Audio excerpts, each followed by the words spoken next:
लेकिन अनसुईया जी ऐसी महान पतिव्रता हैं कि उनको कंदमूल फल लेने नहीं जाना पड़ता है, कोई व्यंजन तैयार नहीं करना पड़ता है, रिद्धियां सिद्धियां अपने आप आदेश का पालन करती हैं। ऐसी वो पतिव्रता है। पतिव्रता इतनी महान पतिव्रता है कि रिद्धियां सिद्धियां दासी बन करके उनकी सेवा में रहती हैं। क्योंकि पतिव्रता वही है कि पति की हर आज्ञा का पालन करे, जिस समय पति जो आदेश करे उसका पालन हो जावे। पति की आज्ञा का पालन होए, पति जब भी आदेश करे आज्ञा दे उसी समय पालन होना चाहिए। तो ईमानदारी से बताओ, रिद्धियां सिद्धियां जब पास में होंगी तभी सफलता ना मिलेगी। रिद्धियां सिद्धियां ही कर सकती हैं ऐसा काम। इसलिए तप के बल पर रिद्धियां सिद्धियां आज वहां अनसुईया जी के आदेश का पालन कर रही। फिर अत्रि गए कहां?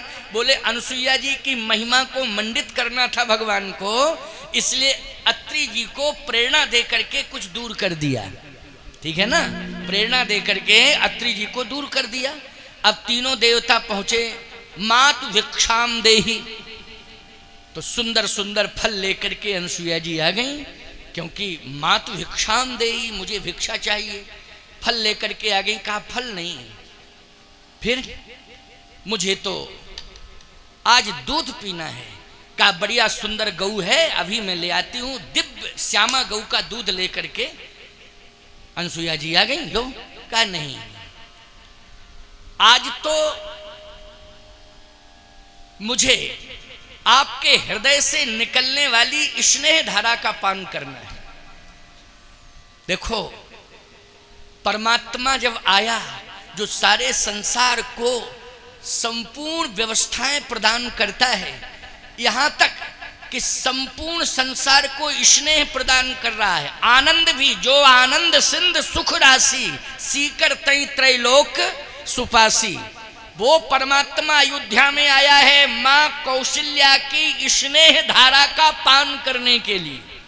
बोलो, कौशल्या जी की स्नेह धारा का पान करने के लिए बोलो बैकुंठ छोड़ करके अयोध्या में आ गया कि नहीं? मां के हृदय से दूध की धारा नहीं निकलती है, स्नेह की धारा निकलती है। मां अपने बेटों को, अपनी संतान को स्नेह पिलाती है, दूध नहीं पिलाती है प्यारे, स्नेह पान कराती है। आज स्नेह धारा का पान करने के लिए परमात्मा जो अखिल ब्रह्मांड नायक है, वो शिशु बन करके अयोध्या में आ गया। बोलो, आ गया कि नहीं आ गया? और मां कौशल्या स्नेह धारा का पान करा रही हैं। बोलो, करा रही हैं कि नहीं? स्नेह धारा का पान करा रही हैं। और केवल पान ही नहीं करा रही हैं, स्नान भी करा रही हैं। स्नान एक बार जननी अनुवाए, ओकर श्रृंगार पलना पोड़ाए। एक बार जननी अनुवाए, कर श्रृंगार पलना पोड़ाए। ये जननी कौन है? राम जी की माँ जननी है। इनका नाम क्या है? कौशल्या है। कौशल्या जी ने स्नान कराया रामलला को, कराया कि नहीं? श्रृंगार किया और पालने में पौड़ा दिया। बोलो भाई, ये स्नेह पाने के लिए ही परमात्मा आया कि नहीं आया? स्नेह पाने के लिए ही परमात्मा। जितने भी संसार में जीव आते हैं उनका श्रृंगार करके कौन भेजता है? बोलो, परमात्मा भेजता है कि नहीं भेजता है? अगर माता पिता के हाथ में श्रृंगार होता तो याद रखना, बाहर बेटा आ जाए तब तो माँ श्रृंगार कर सकती है, लेकिन उदर के अंदर क्या माँ की हिम्मत है श्रृंगार करने की? जल्दी बोलो। सुंदर सुंदर आंखें लगा दी हैं। अरे तुम काजल लगा सकती हो कि आंखों? तुम काजल लगा सकती हो आंखों में, लेकिन आंख नहीं लगा सकती हो। बोलो, हैं? तुम कानों में कुंडल पहना सकती हो, लेकिन कान नहीं लगा सकती हो। हैं? नाक में सुंदर सुंदर आभूषण नाक का पहना सकती हो, लेकिन नाक नहीं लगा सकती हो। और जब नाक ही नहीं होगी तो नथनी कहाँ से पहनाई जाएगी? कान नहीं होंगे तो चश्मा कहाँ से लगेगा? स्टैंड है ये। क्यों? चश्मा के बहुत बढ़िया स्टैंड है ना। अरे सुनने के लिए तो ये छिद्र है, छिद्र से ये ऊपर का जो भाग है इसका क्या मतलब? ये एक्स्ट्रा मटेरियल। क्यों भाई? ये एक्स्ट्रा मटेरियल है, ये छिद्र भर सुनता है। सुनने का काम कौन करता है? जल्दी बोलो। ये एक्स्ट्रा क्यों लगा दिया? इसकी क्या जरूरत थी? परमात्मा जानता है इसकी जरूरत है कि जब आंखों से कम दिखाई देगा तो उस समय चश्मा लगाओगे तो स्टैंड भेज रहा हूं। क्यों भाई? बिना इसके जो है चश्मा को आधार नहीं मिल सकता है। बोलो, ये श्रृंगार करके किसने भेजा है दुनिया में? परमात्मा ने भेजा है। पहला श्रृंगार तो परमात्मा ने किया है। जीव की रचना किसने की है? परमात्मा ने की है। ये तो बाहरी रचना है कि कोई माँ अपने शिशु को नहलवा रही है, काजल लगा रही है, जिठूना लगा रही है, सुंदर वस्त्र पहना रही है।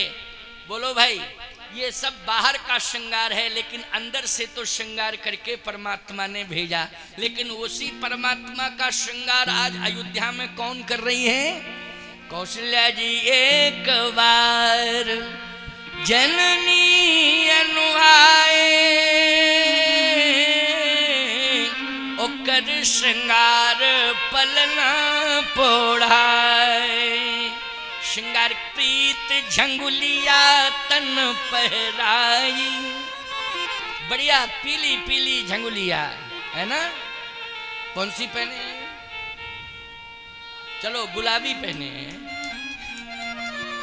जमाना बदल गया ना, इसलिए कोई बात नहीं। बहुत बढ़िया, बहुत बढ़िया। हाँ, तो पीत झंगुलिया तन पहिराई। हमारे ठाकुर जी के लिए जो पोशाक बन के आई हैं, सबसे पहले मैं उस देवी को साधुवाद और आशीर्वाद दे रहा हूँ जिसने इतने सुंदर पोशाक, इतनी सुंदर पोशाक कि मैंने अयोध्या के मार्केट से कई बार पोशाकें खरीदी, बनी हुई। मैंने चित्रकूट के मार्केट से भी खरीदी, वृंदावन के मार्केट से भी मैंने खरीदी पोशाकें।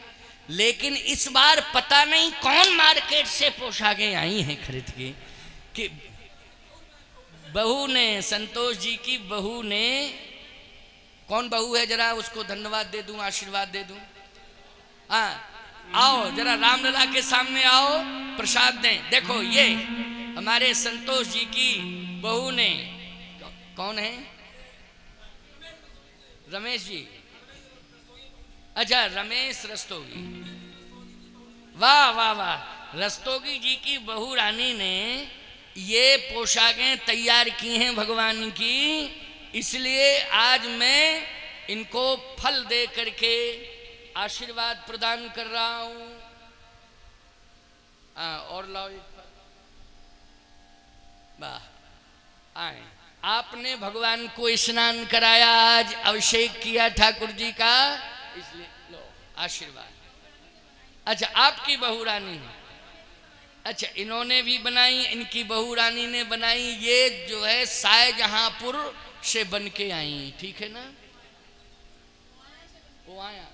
पोआया से बन के आई हैं। और ये बहुत सारी पोशाकें आई हैं, एक नहीं, एक एक दिन की पोशाकें, 7 पोशाकें तैयार होके और अपने हाथ से बनाई घर में। तो देखो इस तरह से आशीर्वाद मिला कि नहीं मिला? बोलो भाई, हैं?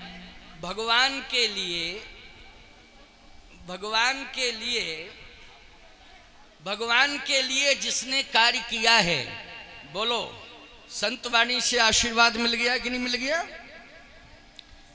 भगवान के लिए जो कार्य करता है, याद रखना, भगवान का जो हो जाता है, संत उसे विशेष आशीर्वाद देते हैं। आप सब जितने भी बैठे हो, और माताएं बैठी हैं, बेटियां बैठी, देवियां बैठी हैं, घर द्वार परिवार छोड़ के सब अबाल वृद्ध नर नारी जो भी यहाँ बैठे हुए हैं, सब दूर दराज से घर द्वार छोड़ के रामेश्वर धाम में आए हुए हैं। रामेश्वर धाम में आज हम सामूहिक रूप से सभी को अनंत कोट आशीर्वाद प्रदान कर रहे हैं, सबके लिए, सामूहिक रूप से सबके लिए आशीर्वाद। बहुत अच्छा कार्य हुआ, बहुत पवित्र कार्य, बहुत पुनीत कार्य। तो पीत झंगुलिया तन पहराई। बहुत सुंदर श्रृंगार हुआ। ये स्नेह है। क्या है? कौशल्या जी के द्वारा वो स्नेह ले रहे हैं।